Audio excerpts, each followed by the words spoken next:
하늘 날고 있던 까마귀가 먹을 것을 찾기 위해서 이곳저곳 계속 두리번거리고 있었습니다.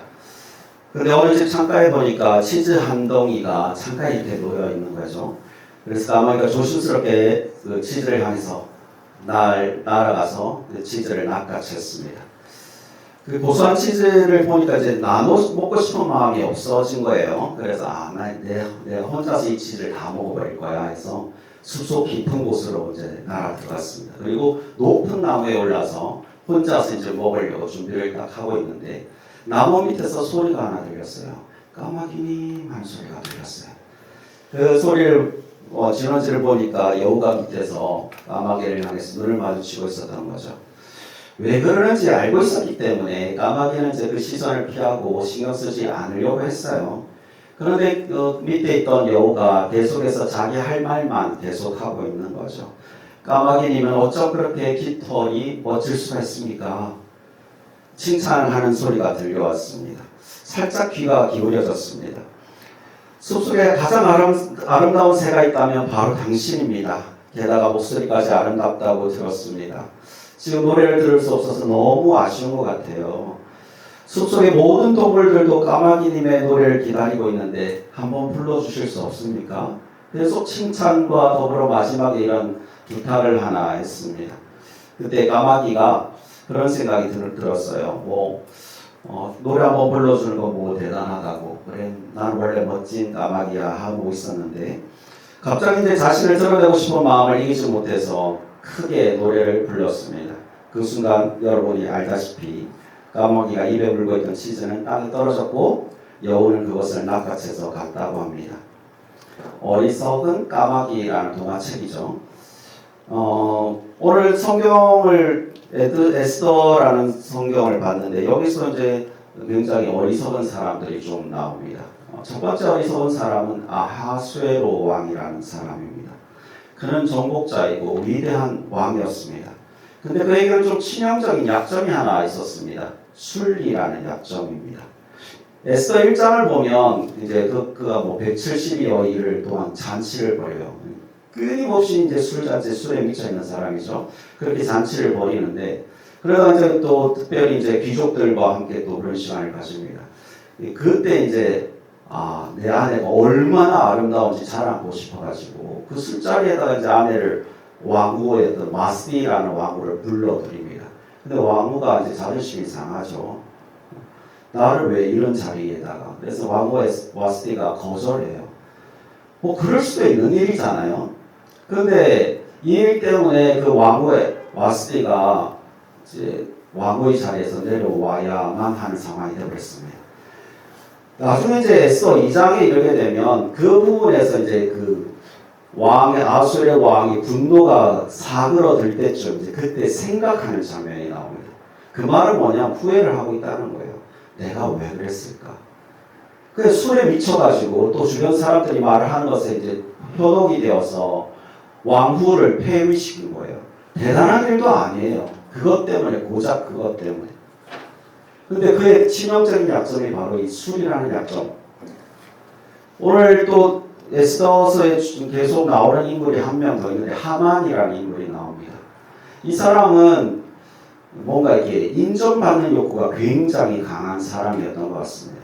특별히 이제 오늘 읽었던 말씀 앞부분에 보면 하만이라는 사람이 왕에게 의해서 2인자로 만들어지고 굉장히 지위가 높아가고 있죠. 그리고 이제 오늘 이제 에스더가 왕 앞에 나아가는 장면에서는 이제 에스더가 왕과 하만을 자기의 그 잔치에 초대를 한 거예요.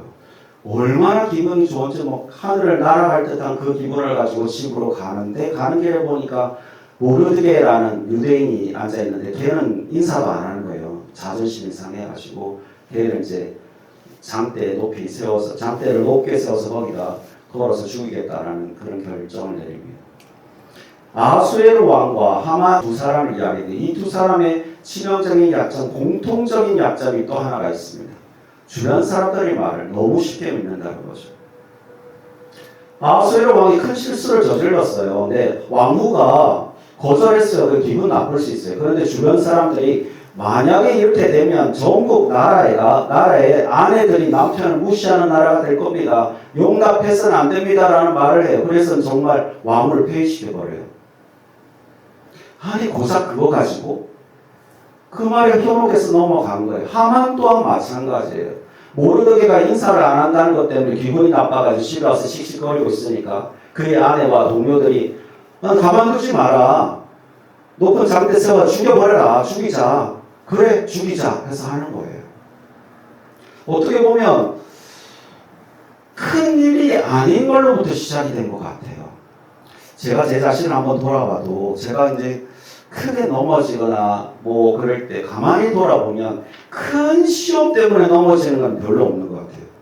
아예 완전히 큰 시험이면 이건 큰 문제야 라고 긴장하고 딱 달려들어서 그런지 그것 때문에 별로 안 넘어지는 것 같아요. 의외로 아주 사소한 것에 넘어지는 것 같아요. 작은 허영심, 작은 방심 그런 것 때문에 넘어지는 경우가 굉장히 많은 것 같습니다. 여러분은 어떠신가요? 저는 오늘 말씀을 하면서 나도 좀 지혜로운 사람이 되었으면 좋겠다라는 그런 다짐을 하게 됩니다. 이런 좀 세상적으로 보면 아수의 왕 황제이잖아요. 대단한 사람이에요. 그런데도 그렇게 멍청한 짓을 해버려요. 그런데 오늘 본문에서 만나는 에스더라는 사람은 왕후는 정말 지혜로운 일들을 해냅니다. 이 모습에서 우리가 배워야 할 그런 지혜들을 좀 나누고 싶은데 첫 번째는 승부해야 할 때 믿음으로 승부하는 지혜를 가지자라는 겁니다. 3장에서 하만은 유다인 말살 정책을 진행합니다. 그 내용을 알게 된 모르드게라는 사람이 4장에서 이제 자기 옷을 찢고 통곡을 하고 베옷을 입고 금식을 합니다. 다른 유다인들도 이제 그게 정책이 실행되면 죽음을 당하기 때문에 금식하면서 울부짖었습니다. 이 유다인 말살 정책은 또 에스더도 이것을 피해갈 수는 없죠. 에스더도 유다인이니까요. 그때 모르드게가 에스더에게 이런 말을 합니다. 너를 왕으로 만들어 주신 것이 이때를 위함이 아니겠느냐라는 말을 합니다. 그래서 그 말에 이제 작을 받았는지 에스더가 결정을 내죠. 죽으면 죽으리라라는 마음으로.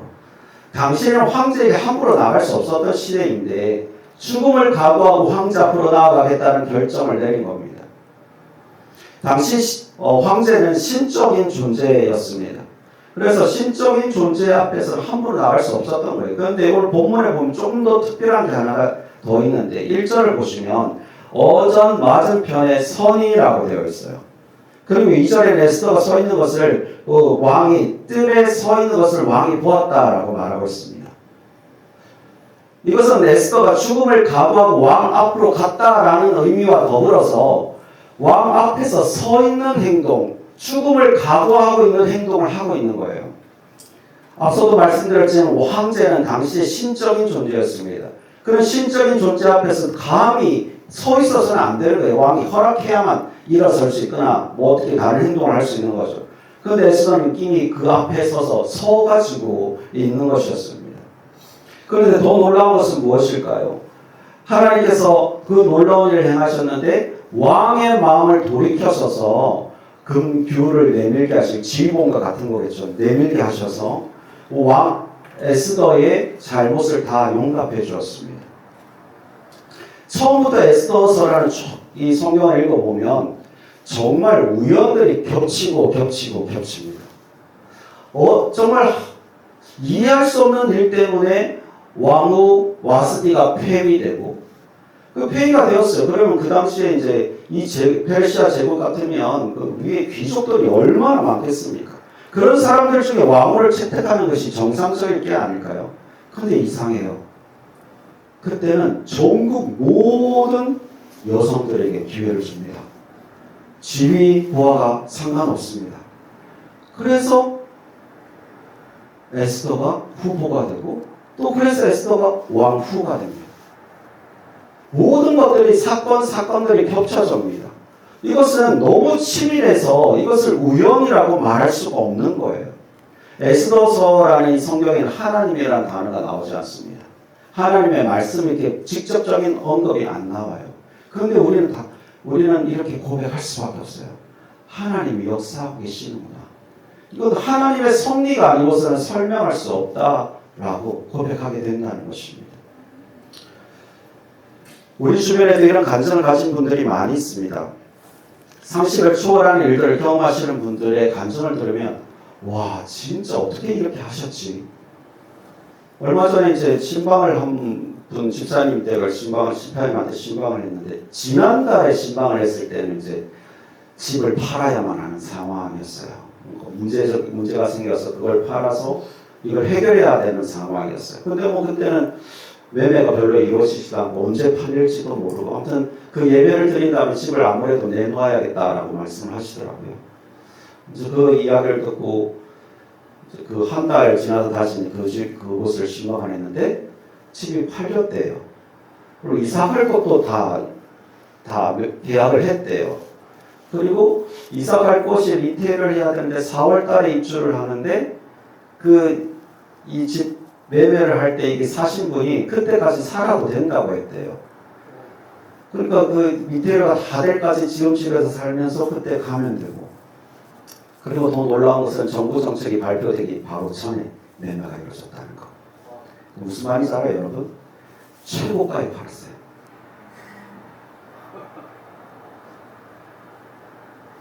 근데 그 계약이 이루어진 게 거의 일주 안에 다 이루어졌어요. 집 계약이라는 게 쉽게 안 되거든요, 사실. 진짜 주인이 있어야 잘 만나시는데 그 사이에 이 모든 일이 다 이루어졌어요. 그러니까 그 이야기를 듣던 저나 같이 함께 하셨던 분들이 이건 하나님 하셨다라고 말할 수밖에 없는 거예요. 그때 딱 마음을 주시고 그분의 고백이 이거였어요. 이 집에 있는 이유도 이때를 위함이다. 사실 남편분께서 그걸 준비를 해주셨는데 이때를 준비해 주신 게 아닌가 그렇게 이야기를 하시더라고요. 뭐 주변에 여러 가지 수많은 간증들을 경험할 수 있습니다. 여러분 혹시 이런 간증거리가 좀 있으신가요? 이거는 이성으로 설명할 수 없는 그런 간증거리들. 상상을 초월해서 역사하신 하나님의 손길이 감격있다라고 고백할 수밖에 없는 그런 것들 말입니다. 여러분이 혹시라도 그런 경험을, 하나님의 역사심을 경험하지 못하고 있다면 그 원인은 무엇일까요? 어쩌면 결단을 요구하신 하나님의 음성 앞에서 우리가 거룩한 결단을 내리지도 못하고 삶의 실천으로 승부를 걸지 못하고 있기 때문은 아닐까요? 하나님 끊임없이 우리에게 결단을 요구하십니다. 죄로부터 결별을 요구하시고 거룩한 삶의 결단을 요구하십니다. 때로는 깊은 감동을 주셔서 구체적인 행동을 요구하시기도 합니다. 그때 여러분은 어떻게 하시나요? 이건 하나님의 음성이 아닐 거야. 내가 잘못 들었을 거야. 그냥 드는 생각이겠지? 내가 이거 한다고 뭐가 달라질까? 여러분 그렇게 그 음성을 무시하거나 또는 스스로를 포기하고 있지는 않나요? 여러분 우리도 마음의 결단과 삶의 실천으로 믿음의 승부를 한번 걸어보시는 거 어떨까요? 그래서 우리의 삶과 걸음과 주변의 여러 환경들도 돌이키시는 하나님의 역사를 경험하는 그런 여러분 되시기 바랍니다. 말씀만 듣고 가고 그냥 예배만 드리고 가는 사람이 아니라 삶에서 하나님을 경험하세요. 그분은 살아계셔서 역사하시는 하나님이십니다. 그런 축복 누리기 바랍니다. 두 번째는 드러내야 할 시기를 아는 지혜로운 사람이 되자라는 것입니다. 에스더서를 처음부터 쭉 읽어보면 5장에 딱 오면 분위기가 반전되기 시작합니다. 이 샌드위치 구조라고 하는데 이 성경은 보통 이런 구조로 많이 되어 있어요. 1, A, B, C, B-A-. 그래서 이렇게 되어 있으면 A가 서론에서 시작되면 B, C, B-A. A랑 A-가 같은 내용이고 B랑 B-가 같은 내용이고 그래서 이 구조에서 하고자 하는 가장 핵심적인 말은 C에 있어요. 이런 구조가 굉장히 많아요. 에스더서는 10장으로 되어 있거든요. 그래서 이런 식으로 보면 이것도 같은 그런 구조 속에서 볼 수 있는데 에스더 5장이 여기 있어요. 그래서 쭉 이야기가 이어지다가 여기서 이제 반전이 시작되는 거예요. 그럼 여러분 이제 반전이 어떻게 시작되는지 보세요. 에스더가 왕 앞으로 갔습니다. 그리고 왕 앞에 갔는데 왕이 그의 허물을 용납해 줬어요. 죄를 묻지 않았어요. 그 금규를 내밀었어요. 그럼 이제 뭐 왕이 뭔가를 눈치를 챈 것 같아요. 뭔가 왕후에게 뭔가 무슨 일이 있구나. 그래서 왕이 이렇게 말합니다. 3절에 왕후 에스더여 그대의 소원이 무엇이며 요구가 무엇이냐 나라의 절반이라도 그대에게 주겠노라 합니다. 다 했잖아요, 여러분. 왕이 묻는 거예요. 무슨 일이 있습니까? 내가 다 해줄게. 무슨 일이야? 내가 다 들어줄게. 라고 하고 있는 거예요. 나라의 절반이라도 주겠다라는 과장법을 사용해서 에스더가 원하는 것이라면 무엇이든지 다 들어주겠다고 말하고 있습니다. 그런데 에스더가 어떻게 하죠? 원하는 것을 말하잖아요. 원하는 것을 사실 말하면 되잖아요. 왕이시여 대적 하만이 우리 민족을 말살하려고 하고 있습니다. 나와 나의 민족을 살려주십시오라고 말하면 되잖아요. 그걸 위해서 준비하고 그걸 위해서 목숨을 걸고 지금 왕 앞에 왔잖아요. 그런데 아무 말 안 하는 거예요. 4절에서 에스더가 이렇게 말합니다. 오늘 내가 왕을 위하여 잔치를 베풀었사오니 왕이 좋게 여기시거든 하만과 함께 오소서라고 말합니다. 답답하게 지금 행동하고 있는 거예요. 에스더의 대답을 들은 왕은 답답했던지 막 하만을 급하게 부릅니다. 그리고 에스더가 준비한 잔치에 참여합니다. 그리고 그 잔치에서 참여를 해서 또 술을 마시는 가운데 이렇게 말합니다. 6절을 보면 허락하겠노라라는 말을 먼저 해요. 이미 다 끝났어요. 도장까지 다 찍어놓은 백지수표를 주는 거예요. 네가 알아서 써. 네가 알아서 해. 다 들어줄게. 라고 말하는 겁니다. 아니 그럼 두 번째 찬스가 왔어요. 지금이라도 말하면 돼요. 그런데 또 이야기하지 않습니다. 에스더는 왜 즉각 왕에게 하만을 처단해달라고 그 칙령을 바꿔달라고 말하지 않았을까요? 선뜻 에스더의 대응을 이해할 수 없지만 그 이유를 한 가지 좀 생각해 볼 수 있습니다. 에스더는 왕 앞에 나가기 전에 3일 동안 금식하면서 기도했습니다. 모든 민족이 같이 3일 동안 금식하면서 기도했습니다. 그런데 그것만이 다가 아니었어요. 4절에 잔치를 베풀었으니라고 되어 있어요. 이거는 구약으로 되어 있는 히브리어 보면 완료형으로 되어 있거든요. 이건 뭐냐면 그냥 우리가 일반적으로 생각하는 현재 완료형이에요. 영어 문법에서 I have 뭐였지? I have 준비되다. prepared. I have prepared.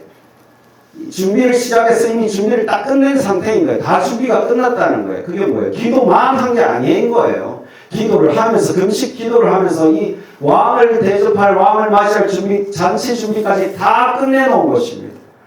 금식을 하는 동안에도 그 잔치를 준비하고 있었다는 거예요. 그리고 지금 에스더는 뭘 하고 있느냐? 완벽하게 준비를 다 끝내놓은 상태에서 때를 기다리고 있는 겁니다. 그 때는 언제일까요? 이것이 오늘 본문이 우리에게 주시는 중요한 교훈입니다.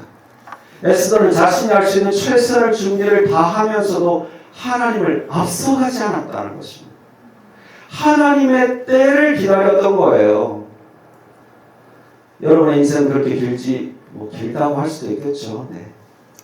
인생이 계속 더 살다 보면 내 마음대로 안 되는 것이 훨씬 많다는 걸 알게 됩니다. 그리고 내 계획은 철저했는데 이렇게 하면 이까지 딱 가는 게 확실했는데도 안 되는 경우가 많습니다. 어떨 때는 저도 준비가 안 되어 있는데 모든 게 될 때도 있어요. 세상 사람은 말합니다. 우연이라고, 운이라고. 근데 우리는 고백합니다. 하나님 하시는 일이라고. 내가 내 힘으로 최선을 다해서 뭔가를 할 수 있죠. 그러나 그 이상은 못해요. 분명히 하나님께서 하시는 영역이 있는 거예요. 아무리 잘났어도 하나님께서 하시지 않으면 사람이 하는 그 모든 행사가 허사가 될 수 있어요. 그래서 우리는 하나님께 매달려야 하고 그래서 우리는 하나님의 때를 기다려야만 하는 겁니다. 우리도 최선을 다해서 일상으로 하나님의 때를 기다릴 줄 아는 그런 지혜로운 사람들이 되길 바랍니다. 저 노사 시절에 제가 성격이 굉장히 급했어요. 상상이 안 되시죠? 충청도 사람인 것 같다는 소리를 들었어요. 감격했어요. 아니에요. 저 성격 굉장히 급해요. 머리에 뭐 하나 꽂히면 확 밀고 가요. 근데 수년 동안 사역을 하면서 깨달았어요. 내가 한다고 설친다고 되는데 하나도 없더라고. 결국에 하나님께서 하시면 뭐가 돼? 하나님께서 계획하시고 하나님께서 꿈꾸시고 하나님께서 꿈을 주시고 하나님께서 그 마음을 함께 해주셔서 성냥불 하나만 탁 펴주셨는데도 팍 터지더라고. 내가 하는 게 아니더라고. 여러분의 인생도 여러분의 삶도 마찬가지입니다. 때를 아는 지혜를 가지길 바랍니다. 오늘 저는 지혜로운 사람은 믿음으로 승부하는 사람이고 지혜로운 사람은 시기를 아는 사람이다 라는 내용으로 말씀을 전했습니다. 저와 여러분이 승부를 걸어야 할 때 승부를 걸 수 있는 믿음의 용기를 가지길 바랍니다. 또한 오늘 하루를 최선을 살면서도 하나님을 앞서가지 않고 하나님의 때를 기다릴 줄 아는, 그리고 하나님 때가 왔을 때 응집된 그 폭발 다이너마이트를 폭발시킬 수 있는 그 믿음의 용사들 되기를 축복합니다. 우리 함께 찬양 드리겠습니다.